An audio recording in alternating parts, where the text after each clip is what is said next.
సరేరా, నేను వెళ్తాను. బాయ్. హలో హలో, రిషి నీతో ఒకసారి మాట్లాడాలి. చెప్పండి మేడం. ఫోన్లో కాదు, లైవ్లో. సాయంత్రం బీచ్కి వచ్చాయి, మాట్లాడుకుందాం. ఓకే.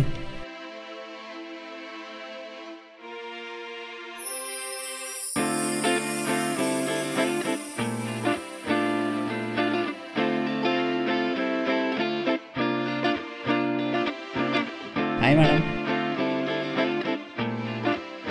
ఏంటి ఏదో మాట్లాడాలన్నావు?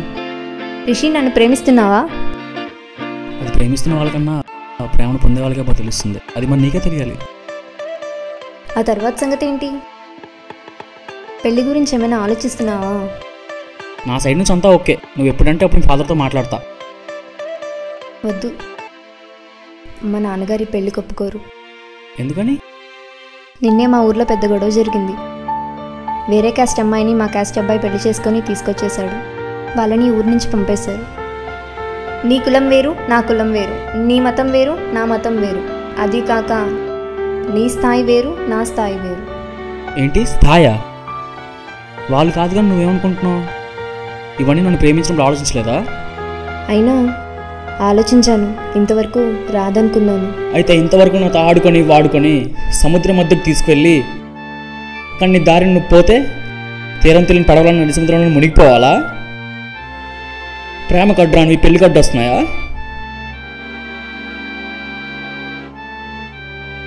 ప్రేమకు నువ్వు ఇచ్చిన నిర్వచనం ఇదేనా?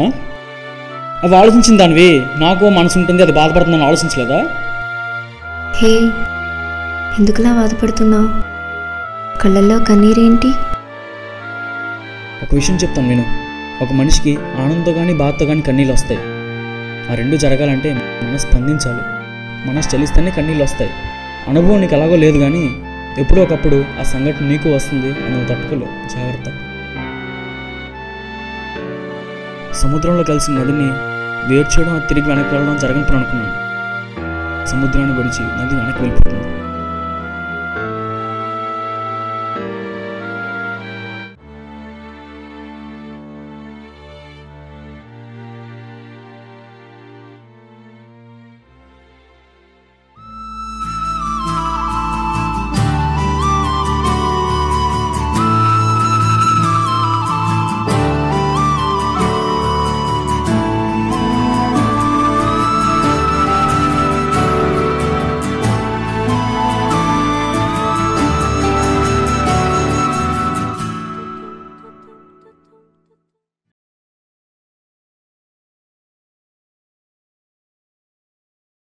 Excuse me.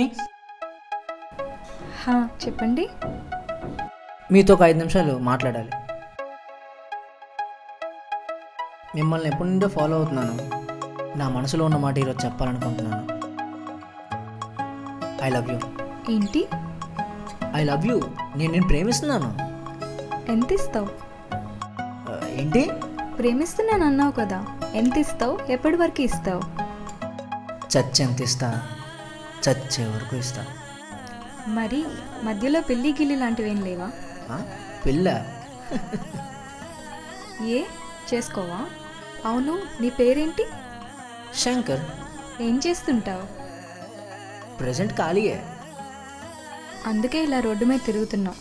ముందు వెళ్ళి ఏదైనా జాబ్లో జాయిన్ అవ్వు. ఎంతో కొంత సంపాదించగలనన్న నమ్మకం నీ మీద నీకు వచ్చినప్పుడు ప్రేమ పెళ్లి కోసం ఆలోచించు. మరి నీకు పెళ్లి చేసుకునే ఉద్దేశం ఎలాగో లేదు. మరి ఏం చేద్దామని? మీ ఇంట్లో ఎంతమంది ఉంటారు? 7 ఉంటాం. మీ నాన్నగారు ఏం చేస్తుంటారు? బిజినెస్ చేస్తుంటాం. అయితే మీరు బాగా డబ్బున్న వాళ్ళే. ఏంటి? అవును, మీ కులం మతం ఏంటి? అయినా అవన్నీ దేనికండి? అవన్నీ ప్రేమకు అవసరం లేకపోవచ్చు, కానీ పెళ్ళికి మాత్రం ఖచ్చితంగా కావాలి. ఎక్కడికైనా వెళ్ళిపోదాం. ఏం మాట్లాడుతున్నావు? నీలాంటి వాళ్ళు ఇక్కడికి వెళ్ళిన 3 months కూడా బతకలేరు. 3 నెలలు ఉండి మోజు తీరాక వదిలేసి వెళ్ళిపోతారు. అప్పుడు మేము ఏ దారిని వెళ్ళాలి? తిన్నగా వెళ్ళి గోదావరిలో దూకాలి. ప్రేమ పెళ్లికి వేసే మొదటి అడుగు కావాలి తప్ప ప్రాణాలు తీసుకునే చివరి అడుగు కాకూడదు. ఎదలో కురిసే తొలకరి చినికే ప్రేమ. ఆ చినుకును వరదగా మార్చుకోవద్దు. ఎందుకంటే మనలోనే ఉంటూ మనకే తెలియకుండా మనసును చంపేస్తుంది. అది ఆలోచించుకో. సరే, మరి నాకు టైం అయింది, నేను వెళ్తాను.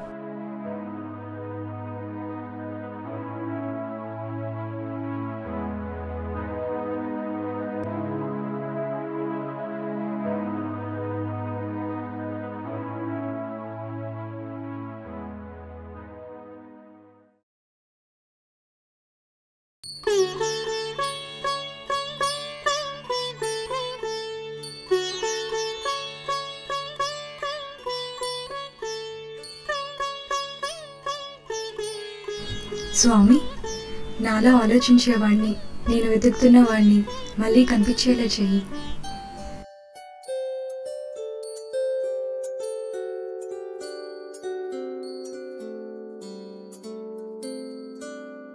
మీరు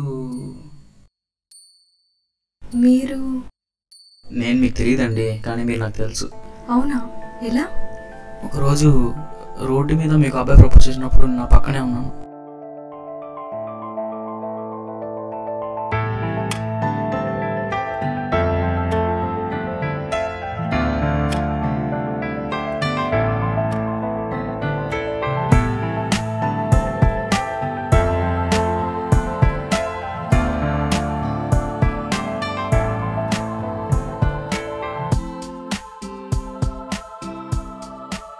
అప్పుడు మీరు ఆడిన మాటలు విని చాలా హ్యాపీగా ఫీల్ అయ్యాను. చాలా తెలివిగా, మనసును బాధపెట్టకుండా ప్రేమ గురించి, జీవితం గురించి చాలా బాగా చెప్పారు. మీకోసం చాలా చోట్ల వెతికాను, కానీ మీరు కనిపించలేదు. అకస్మాత్తుగా దేవుడు కూడా దేవతలా కనిపించారు. ఆ రోజు నేను అబ్బాయితో అన్న మాటలు మీరు చెప్పినవేనండి. నేను చెప్పానా? ఎప్పుడండి? నాతో కాదండి, మీరు మీ ఫ్రెండ్స్కి చెప్తుంటే నేను విన్నాను. నేను కూడా ఆ పక్కనే ఉన్నాను, మీరు కూడా నన్ను చూశారు.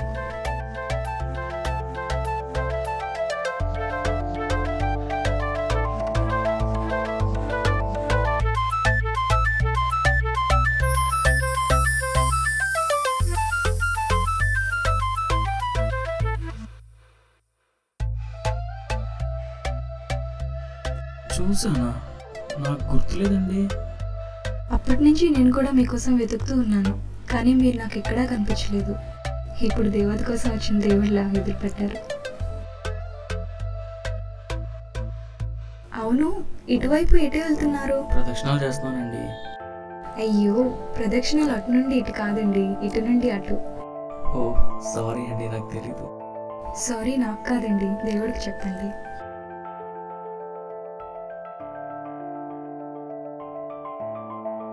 పదండి.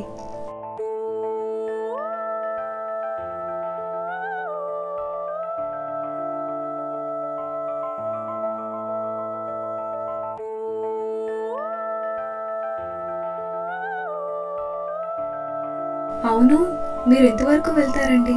నేను ఓబిఎస్ వరకు అండి. నేను కూడా అటువైపు వెళ్తున్నాను, పదండి. అడగడం మర్చిపోయాను, మీ పేరేంటండి? గానవి. మరి మీ పేరు? రిషి.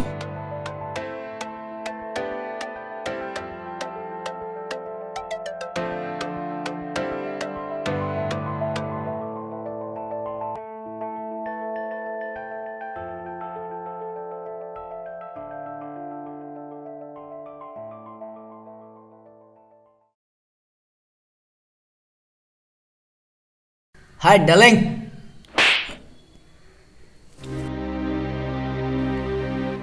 ఏమైంది?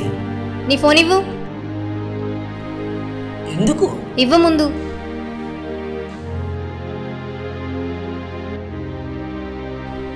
ఎవరిది నెంబరు?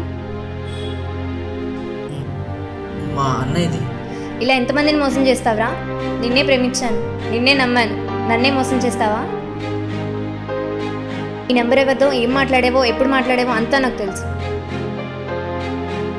ఈ నెంబర్ ఎవరిదో తెలుసా? ఈ నెంబర్ మా ఫ్రెండ్ది. నువ్వు వాడిన ప్రతి మాట నేను విన్నాను.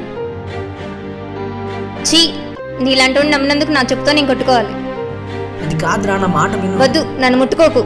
అది కాదురా, నేను చెప్పేది విను. నువ్వు వద్దు, నాకు నన్ను వదిలే.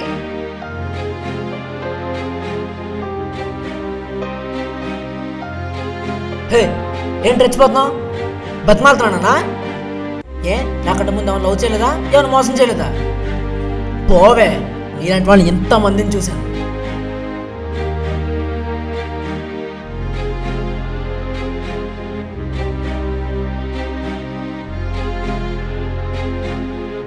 ఒక మనిషికి ఆనందంతో కానీ బాధతో కానీ కన్నీళ్ళు వస్తాయి.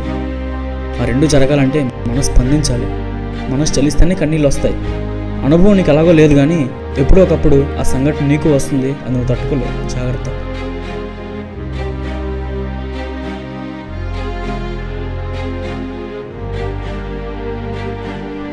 చూశారు కదా ఈ అమ్మాయి జీవితం ఎలా అయిందో. మనిషిని కాదు, మనసులో ఉన్న ప్రేమను గుర్తించండి. మీ పిల్లల ప్రేమకు అడ్డు చెప్పండి, కానీ కుల మత స్థాయిల్లో అడ్డు చెప్పకండి.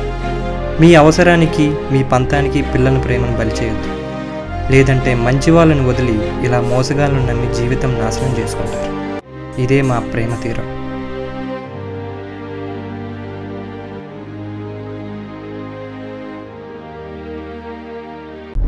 మా వీడియోస్ కనుక మీకు నచ్చినట్లయితే like, share and don't forget to subscribe.